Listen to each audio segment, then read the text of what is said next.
This is Father Bonaventure, and welcome to Godsplaining. Thanks to all those who support us. If you enjoy the show, please consider making a monthly donation on Patreon. Be sure to like and subscribe to Godsplaining wherever you listen or watch your podcast.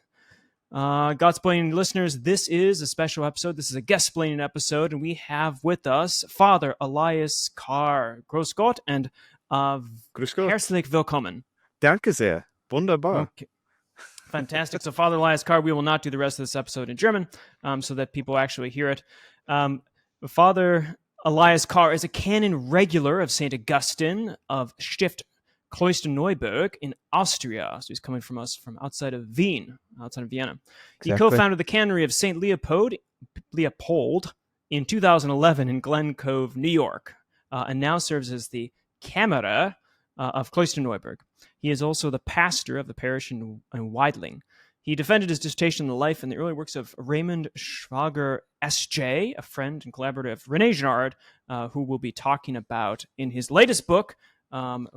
This is I Came to Cast Fire, an introduction to René Girard. So we'll talk about that, but welcome, Father Elias. Thank you, Father Bonaventure.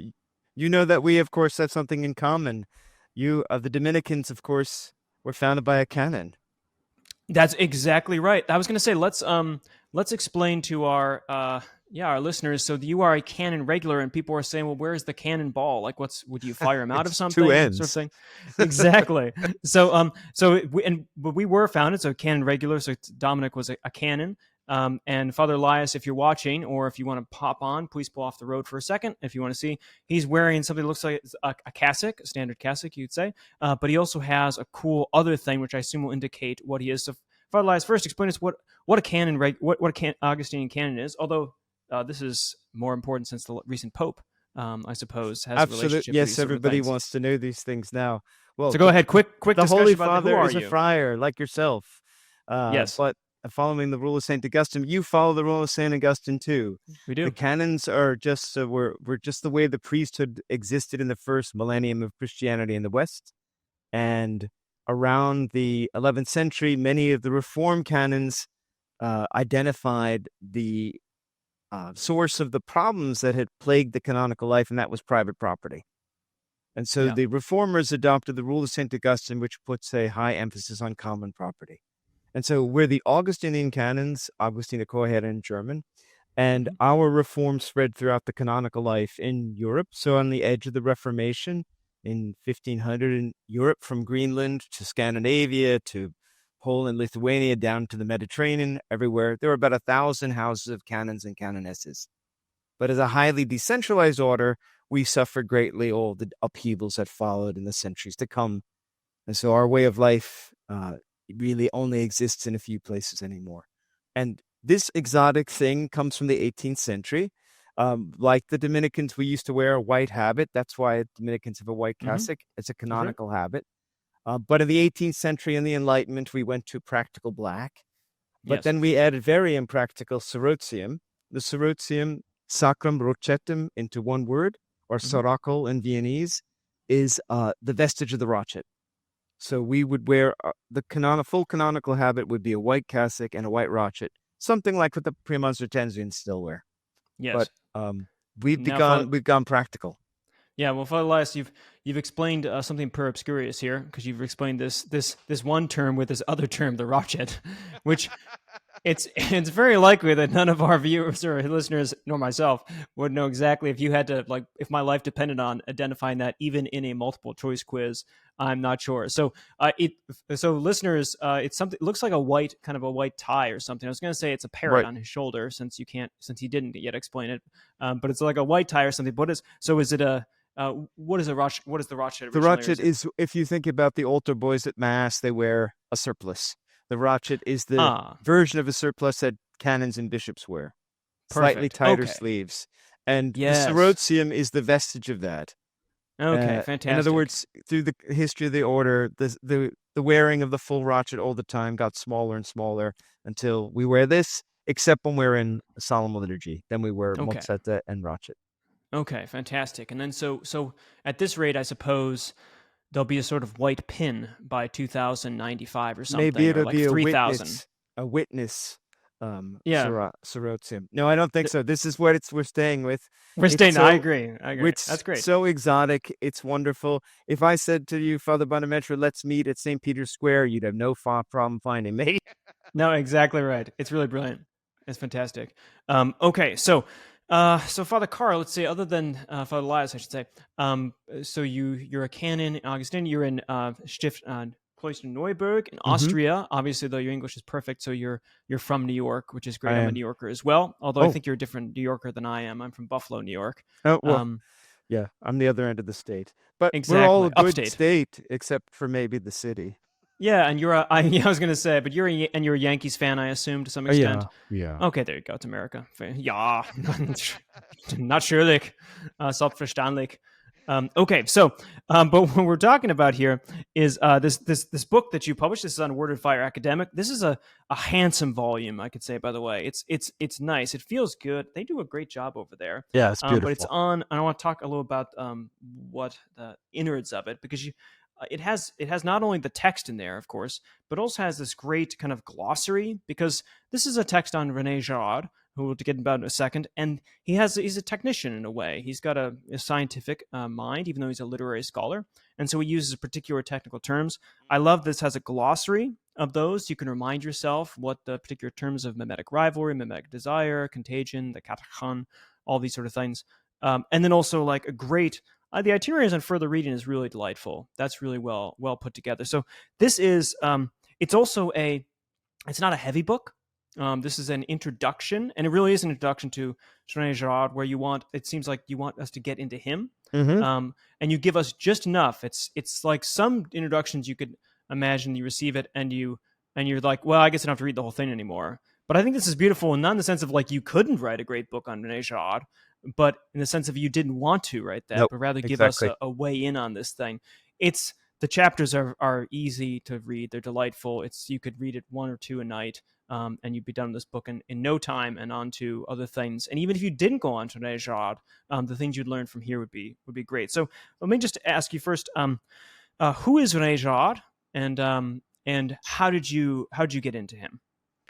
As I tell the story at the beginning of the book Mm-hmm.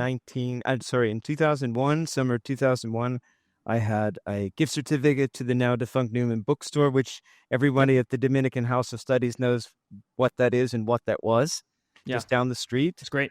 And I happened to see his book, I See Satan Fall Like Lightning, Mm-hmm. as I was wandering in the bookstore, and I said, I have to buy this because I had seen the name mentioned a few times in First Things. I was very Mm-hmm. curious about the things that was written about him in First Things, very interesting and enticing. And so I bought the book and I read it immediately. It was probably August of 2001.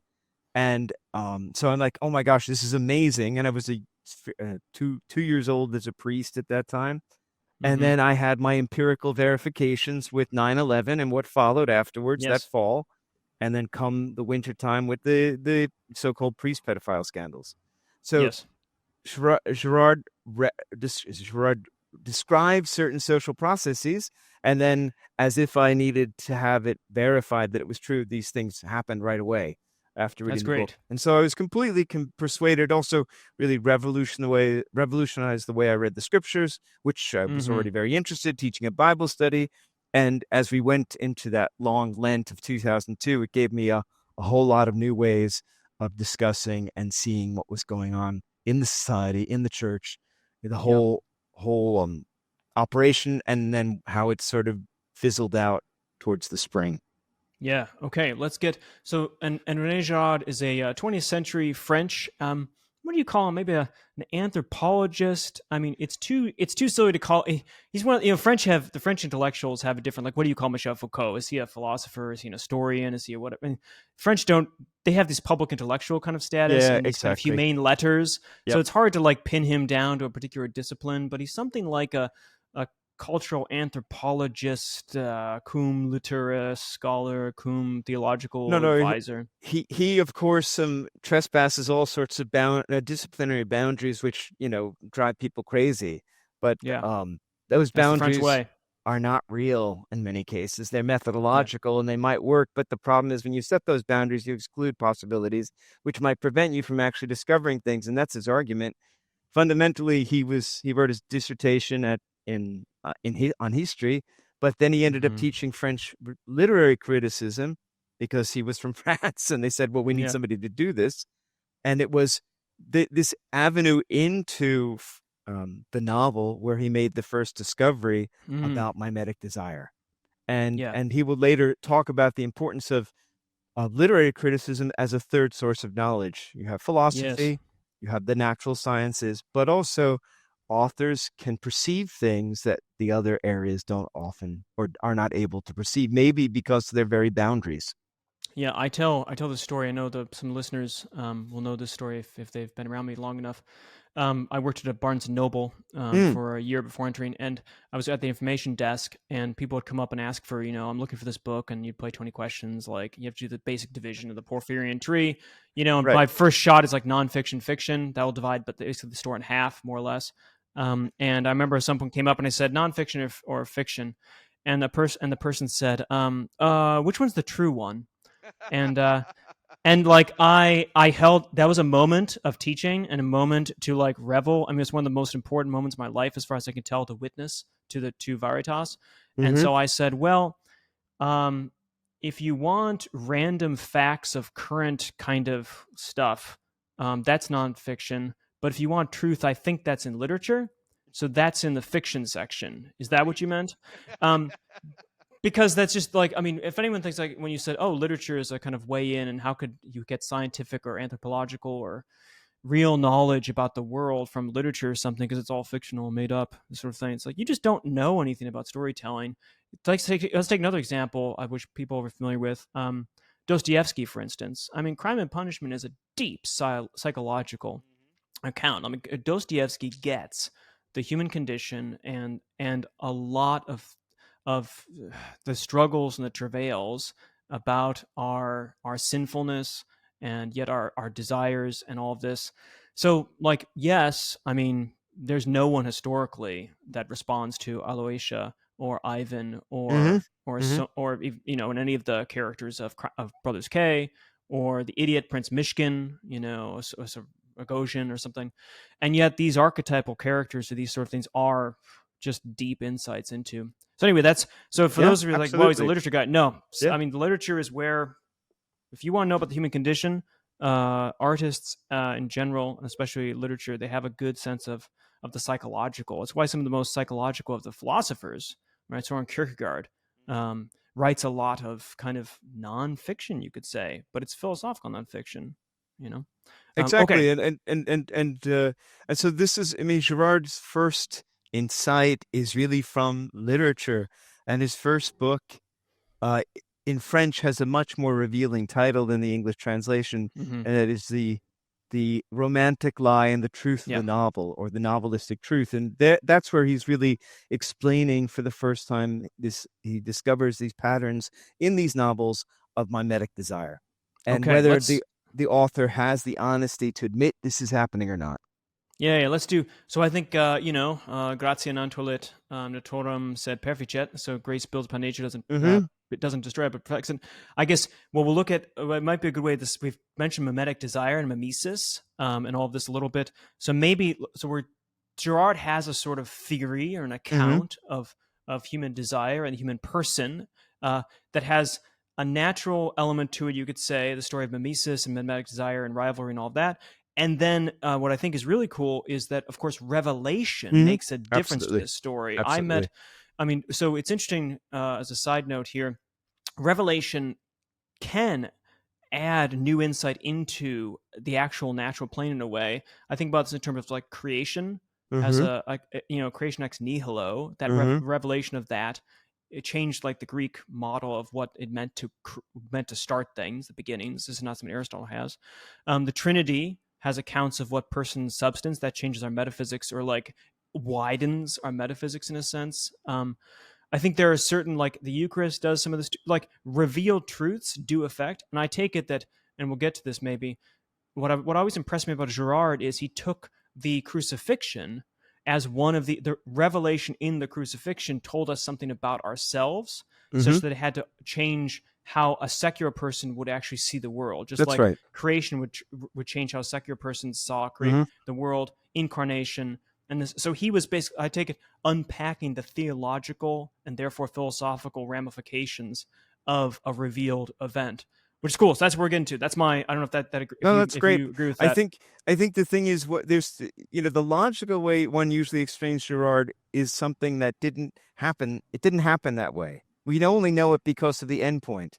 The Yes. logical is you begin with mimetic theory, you describe then the problems that arise from that, that is the need to deal with violence that leads to the unintentional, cynical stumbling upon the scapegoat and the Mm-hmm. scapegoat mechanism, which then creates culture, which then many millennium later leads to the moment of Golgotha, Yes. and Yeah. then the unexpected outcome on Easter, which had never happened before. And but of course the if that's the logical order, the epistemological order is Yep. starting with Christ and working your way back. That's And right. Okay. that's always important for us to remember that really everything starts with Christ, because Yes. Yeah. he is the unveiling of so much of truth that it remained hidden from the foundation of the world, to quote Yeah. the Well, that's scripture. right. It was, yeah, the sense of it's like St. Thomas says about the preambula fide, the kind of you can get to God and believe in God through through philosophy and sort of arguments in a way, but it's long. You're gonna you know it's I mean for I'm a philosopher, so it's long, it's dangerous, you'll get lost on the way, and to be honest, the end result is kind of this like noosing, this kind of Yeah, prime it's not mover, and God. like so instead, yeah, exactly. So instead he just reveals and says, "Boom, I am who I am," and then Right. Jesus comes and says, I am the Father of one." You're like, "Good, well that was easy. We didn't have to worry about this infinite kind of essentially ordered systems as opposed to accidentally ordered causes, because Mm-hmm. that didn't give me a Mm-hmm. lot anyway." No, Okay. and that's so. I mean, even to the extent we speak about the formation of the Bible can only be formed when we have Jesus Christ found an authoritative community that can then recognize those authoritative texts as sacred scripture. That's why we don't have a canon until there's a church. Yeah, And this is in some first. This sense, is like final fishing cause kind of back. The yep, kind of so exactly, the exactly, first intention is the last in execution, but it right. has to be the intention because That's naturally right. prior to the other things. All right. Again, I meant before with Father Elias before I started this thing. This is gonna be extremely dangerous because he's a great guy and I'm excited about all these things. So I'm gonna focus Right. and We're put going to my be little horse disciplined. blinders on. So let's do discipline. Let's talk about in whatever way and order you want. Let's talk about we've thrown around mimesis, mimetic theory, mimetic rivalry, scapegoating mechanism, culture, and then the crucifixion. Tell me that story. What's you can start wherever you want, and what does Girard have to say about the human condition in with these terms? So I'll say it in the logical or the way he kinds of makes the discoveries, which Yes. historically would have happened, knowing that, of course, the only reason we know about all these things is what happens in the third step. Mm-hmm. And we're on the other side of that, so that That's right. changes everything. Um, when he notices patterns of human desiring, that human beings are desiring creatures. That's what makes us different from other animals. Other animals might have appetites, of course. They get hungry. They need shelter, whatever. But we have more than that. We have desires, and the problem is though our desires are not determined.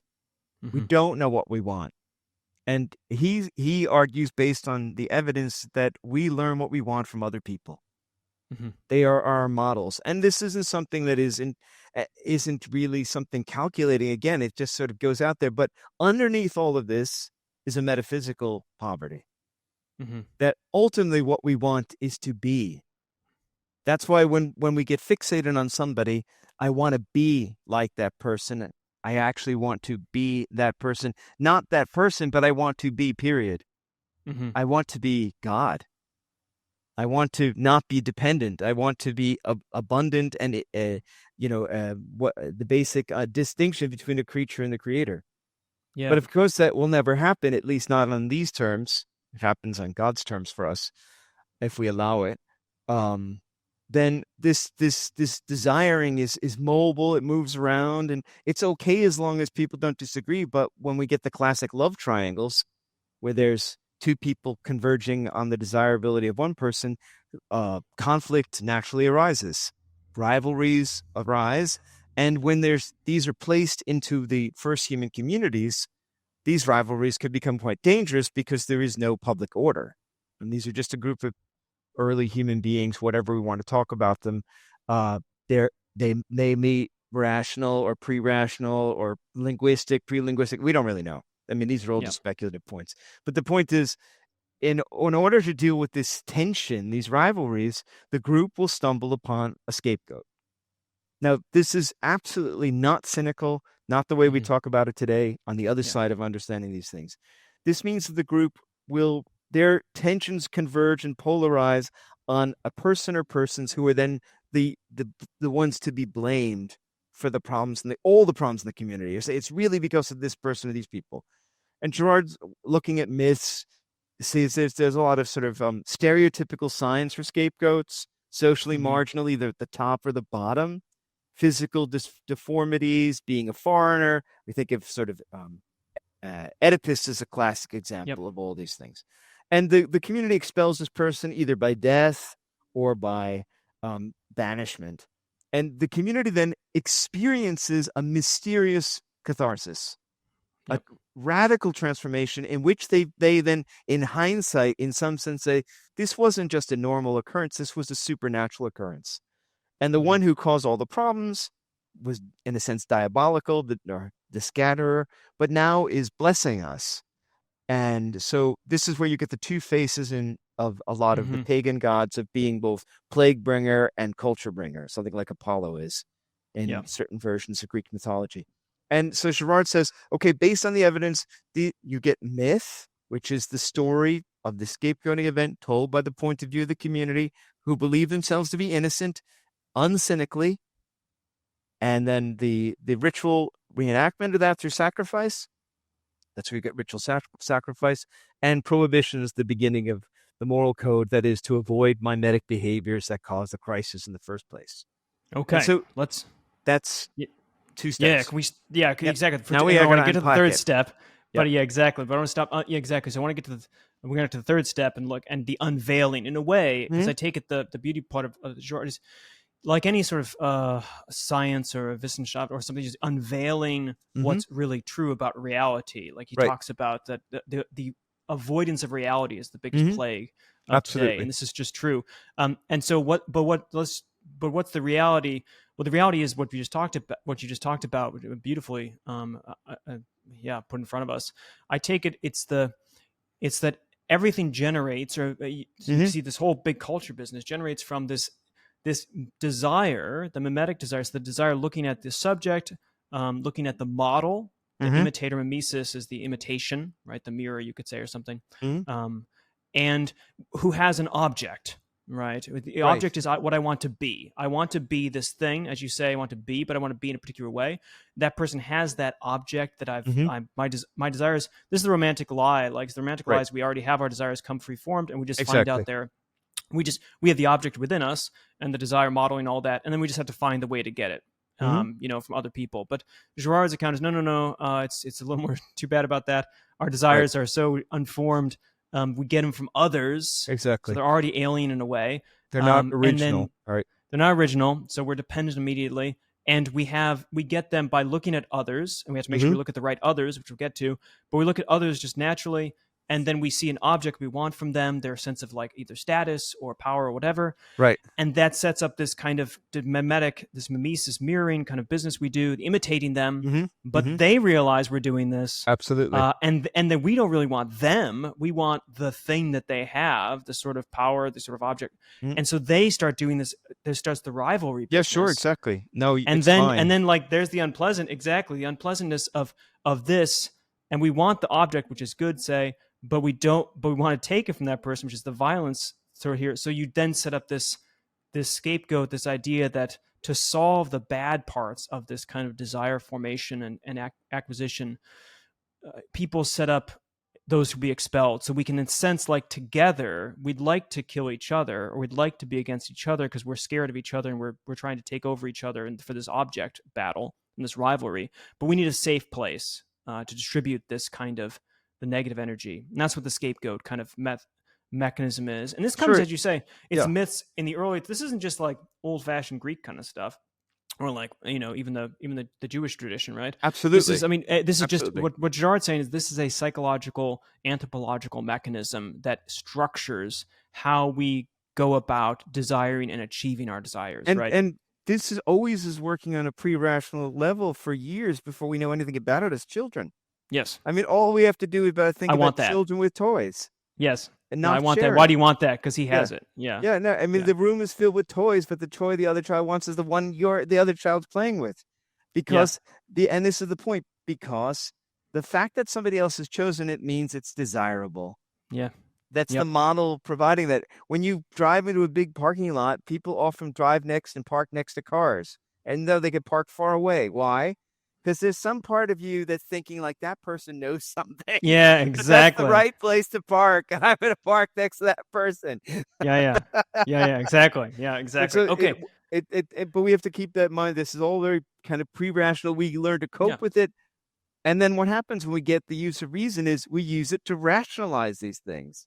yeah, And we yeah. don't That's right. critically examine whether or not my desires are from myself, according to the romantic self or the enlightenment autonomous self. We just say it is. And when we start to realize how many moral problems emerge from this in our society, people saying, "This is who I am." Really? No, Yeah. I was born Yes. this way. What are you talking about? This Yes. is far more Yes. complicated. Yeah. It's exactly especially this is where it's helped the mimetic notion of desire. Before we move on to the crucifixion stuff, the notion of mimetic desire, and just at that piece itself, realizing that your desires are formed by the others outside, and they're Mm-hmm. not. They may have some correspondence to your capacities, for instance, but that their full act, bringing to act, Yep. is determined in a sense by the others you view, so that when someone says this is who I am, or this is this sort of thing, I believe this sort of thing, this is at the core, here I stand and can do no other, you want to say, no, you could, Yeah. you definitely Exactly. could. And Absolutely. I think that's so. I think the notion of mimetic desiring, in that just that truth of which is very simple once you see it, is very powerful when trying to sort out what what people claim today about all sorts of things. Yeah, That's no, right. no, and the unbelievable crushing burden put on people who are told they have to invent their own identity. Yeah, I that's mean, right. an absolutely utterly absurd notion that everybody should discover the meaning of life on their own. Well, good luck with that. I Yeah. mean, as you were Yeah. Yeah. saying earlier about the arguments for God, you Yeah. can do it philosophically. Aristotle believed there was a scientific approach and a rhetorical approach. The scientific approach, well, maybe if you were lucky enough to have the resources, the time, the talent to do it, you might come up with these truths. But for the Yeah. most of us, we got to rely on the rhetoricians who are truthful people who explain it to us in a way that we can take as truth, even though it's a different kind of argumentation. Because we just don't have the time. We got to cook dinner, Yep. take care of the Exactly. kids, go to work, Yeah. buy Yeah. gas. Exactly.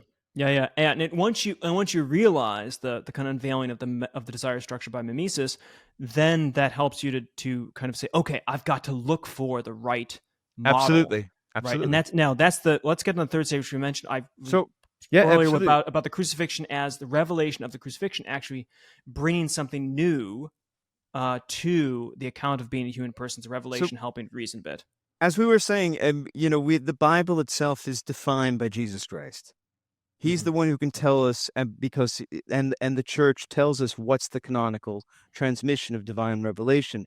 And in the Old Testament, we have both kinds of stories, but we have a Mm-hmm. clear already intuition about these things, which in the light of Christ are absolutely bright. The story of Joseph the patriarch and his brothers.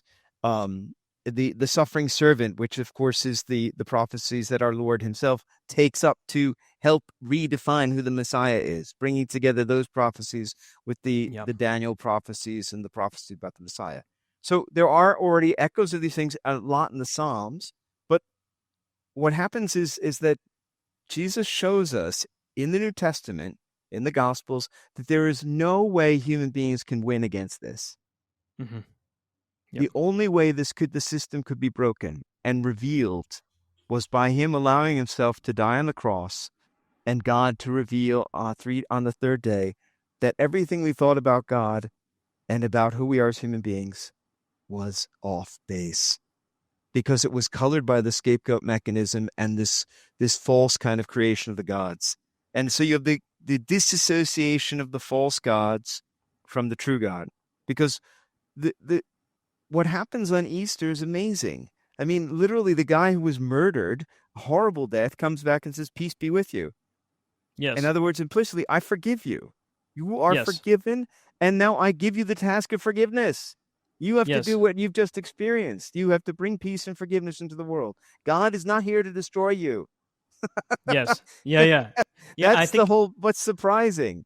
no, and I think we forget because we're so downstream of the Right, Christian message of the exactly. cross. Like I Exactly. think what's really helpful about Girard is that he lets you realize how different and how strange and how Absolutely. counter everything this claim is. And you would think, well, of course, it should unveil something in the sense of unveiling our natural mechanisms to deal with Mhm. violence on our own, Exactly. our desires, which is just, this is I mean, it's such a classic Augustinian, shall I say, Yeah. story about, I mean, Yeah. because Augustine, of course, in the city of God, all cities are founded by violence, Yeah. founding Yeah. violence, like Yeah. Adam and Girard just has the Yeah. same insight. Of course, it's very Yep. Augustinian that like the original sin is not just some kind of like contagion we have and it's we have to Right. get cleaned off. So it's like it structures our Right. relations with others, and then Girard is just unpacking this mechanism of how we do this. And the Crucifixion says, you know, that yeah, you tried, like this is what you always do, but I'm going to take Right. that and Exactly. swing it because I'm going to identify, God is going to identify with the victim, Right. and therefore show that you don't have to live under the reign That's right. of Now you this know what's going on. mimesis scapegoat. So now you see it, Yep. and now you can start the process. We might call this sanctification Right. of growing in not excluding and dealing with mimesis in the wrong way, but rather Right. choosing the right. He's going to say, I'm going to give you the model here, how to do Yes. this, and how you can find the right models for your desires and not be caught. Oh, you will, of course. You have to go to confession again. You will Sure. do Absolutely. scapegoating. You will do all this kind of stuff. Yes. But you now at least have the key and you've seen the story. The tomb is empty, and there's going to be a lot to come after that. But the battle has been won. I see Satan falling like light from Exactly. like Exactly. lightning, right? And so what happens is the scapegoat mechanism before, which not only was destructive, destroy the victim, was also generative. It created a new Yep. culture. Now after this, it's only destructive. Yes. Because the scapegoat mechanism required that people genuinely believe the story. And after the resurrection of Jesus Christ, it's harder and harder for anybody to believe that we don't scapegoat. Right, and the sense of the scapegoat was it has that kind of complex double. It becomes the evil excluded one, the Exactly. diabolic agent. Exactly. But Christ, as embracing the scapegoat, the victim part of this, because he comes back and because of the Christian claim, we don't see him as diabolic. So Right. the mechanism won't work. Right, it breaks through that mechanism. I mean, didn't we need to see Darth Vader redeemed? Yeah, that's right. I mean, ultimately, the big guy, bad guy, is redeemed at the end, Yeah. and that's fitting. fundamentally that's the point. Post-Christian. That It we makes no. don't really we Greeks don't won't want figure that people out. to be evil. We want them to be good. Yeah. We want we don't exactly. want we want to see the good the bad guy get come back from whatever horrible thing led him to his evil to actually realize this is terrible. And Yeah. We won't see what this says about Satan in hell, but let's just save that. Yeah, for no. We discussion. don't have to. That's a spiritual being. That's a different question. Yeah. But I Yeah. mean, certainly the hope, and the proper locating of good and evil in each heart, Yeah. as This opposed to in groups of Yeah. Here we good go. people and bad This- people. I love this because in a sense, what I want to get onto you is as we come a little bit closer to a conclusion. Again, we could do this for a couple hours. But, Yeah, I know. I know. As the viewer listeners has realized. So you should get the book. Just buy the book. Okay. But you have this beautiful image, so that there is the scapegoating mechanism. Mimesis sets up this culture that has this sort of need to be repaired because of this. And the whole thing, I mean, it's beautiful. It comes back to the individual in the sense that the whole thing started because you didn't have the proper desires, and therefore you went to find them in another, and then set up the object versus rivalry stuff, and then the blah blah blah, and that Christ is returning, Exodus Reditus, Like Right. once the scapegoating mechanism on the cross reveals the failure of this mechanism, unveils it, destroys it, and then it's coming back because it has to get back to you. You need to appropriate. Hmm? The point of salvation is not that the culture is saved, qua culture is saved, Right. but through the conversion of individuals. Paul on the road is Mhm. converting individual Christians in this particular way, and that how we relate to this. And you have this nice comparison between Satan falling. This is the Mhm. defeat of the scapegoat mechanism, and then Paul is falling, the end chapter, off the horse. Yeah. This is his personal conversion. Saul, Saul, why are you persecuting me? Why are you participating still in the scapegoat? You need to change this kind of thing. So can you take this through just briefest outlines for our listeners on what is this? How this is a cool theory, this account of history and culture, and this massive and wide-ranging economic stuff, blah blah blah, Yep. everything involved. But also at the heart of it is the conversion of ourselves and understanding how we get our desires, as Augustine wants us, in the right place. Mm-hmm. It furnishes a deep spirituality, because every one of us is confronted with the question of why I want the things I want. And as one gets older, to think back on those stories, my vocation, for instance, or getting a doctorate, or whatever job I want, or for, people in other, why do we marry? Where do we live? And of course, it's it's at the heart of Christianity is this self-critical spirit to ask these things, not to be self-hating, and not to be self-destructive. That would not be Christian, but rather to be critical of these things, because our entire relationship with God is always mediated through representations, and these representations always can turn into idols. And they can become then, very dangerous, either because it becomes an idol we're willing to do anything for, or it is an idol that crushes us, and we no longer want to be with God because we think God is that idol. And so Girard provides us with this really compelling kind of, heroic, subversive spirituality, which the Holy Spirit plays a fundamental role in, because the Paraclete is the attorney for the defense, and is always asking us to say, is this really the situation? Have we really figured out who's responsible? Are we really sure about what we're doing? It should lead to profound humility and trust in God. No, I think this is right. The witness of the Holy Spirit in convicting us of our sin, which is our sinful desires. In this case, of our desiring for others and agreeing with others because of some sort of mimesis that we're trying to protect ourselves. So like this beautiful situation, like realizing that in conversations or in group dynamics, like we can calmly speak the truth about what people are doing, and it's okay. It's a safe space, because we understand that there is this desire and the scapegoating mechanism and all this kind of hidden violence, but that we've seen that broken, and there's actually a great freedom and liberation in that. So then when you feel like you're just agreeing to agree along, you realize, oh shoot, I'm doing that thing again. No, it's the conformity. And on the other side, as the scriptures tell us, when we're put in these positions, the Holy Spirit will give us the words we need. And I think we think too much about them as if the Holy Spirit's going to hand us a script. Yeah. But maybe more to the point of what you've just said correctly, what's needed is not a script, but a witness. Then other people would say, I can do that too. I can do that too, because then we offer a counter example, another model, not the model to conformity, not the model that's going along with the crowd, the scapegoating mob, but the model that says no. And this is why the story, which I did not write about so much in the book, but because I want people to read it from Girard himself, but the story of the woman caught in adultery. Absolutely one of the most amazing exegesis Girard has. I'm not going to tell people now. I want them to go read it, but I have to say it's just absolutely spectacular. Well, and I think that's right. And I was wondering as I was reading through this, I'm like, when is this going to come up? This has got to come. But I like that you left it. It's great. But I think also this is a sense of when Jesus says that to be our disciple, we must deny ourselves and take up our cross. And this sort of perspective of in taking up our cross and fulfilling and being Christ to others through the cross, particularly, is identifying with the victim role in ourselves and fighting the desire for this kind of mimesis transfer stuff, but rather being able to just speak the truth and then show people the right model. Say, look, I found the model. I found the victim who is actually the Lord, that can break us out of these cycles of just kind of trying to base our desires and things we don't really want anyway, and then having to exclude others and be in competition with others because we don't really want that, and they don't really want us having that. No one wants that, right?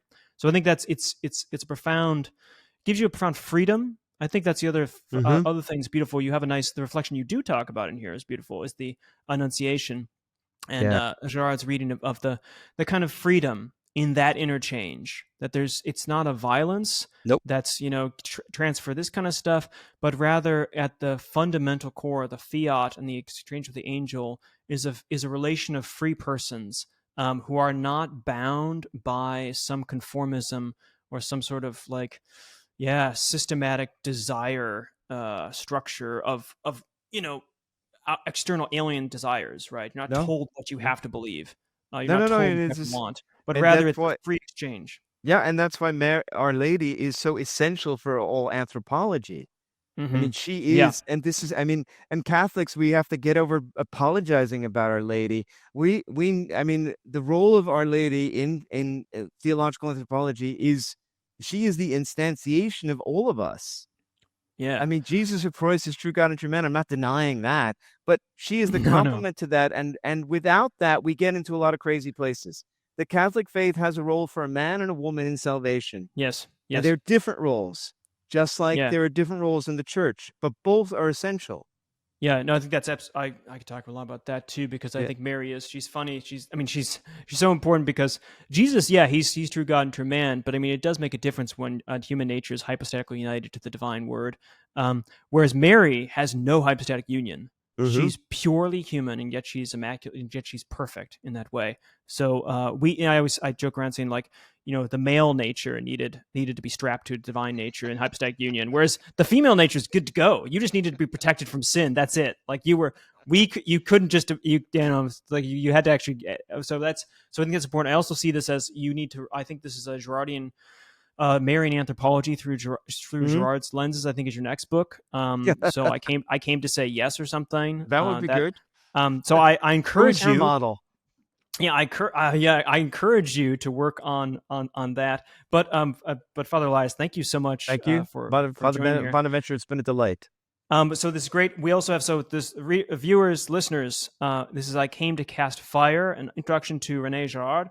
By Father Elias Carr. It's Word on Fire Academic. You can buy it not at the Newman bookstore, but in most bookstores and online. I encourage you. It's a really wonderful read, and it's a sort of spirit, and there's a spiritual takeaway from it. Not that that's the only thing that matters, but it will help you profoundly, I think, just to see how your own relations, your own desires. And so I'm grateful for you, Father Carr, for Father Elias, for this presentation here. Turning to our listeners, thanks again to all those who are supporters. If you'd like to give to our work, you can check out patreon.com/Godsplaining. Follow us on Facebook, X, Instagram, whatever. Like, subscribe, leave 5-star reviews, mimetically desire us, and then cast us out whenever you decide. Visit godsplaining.org to shop merchandise and get dates for information for upcoming events.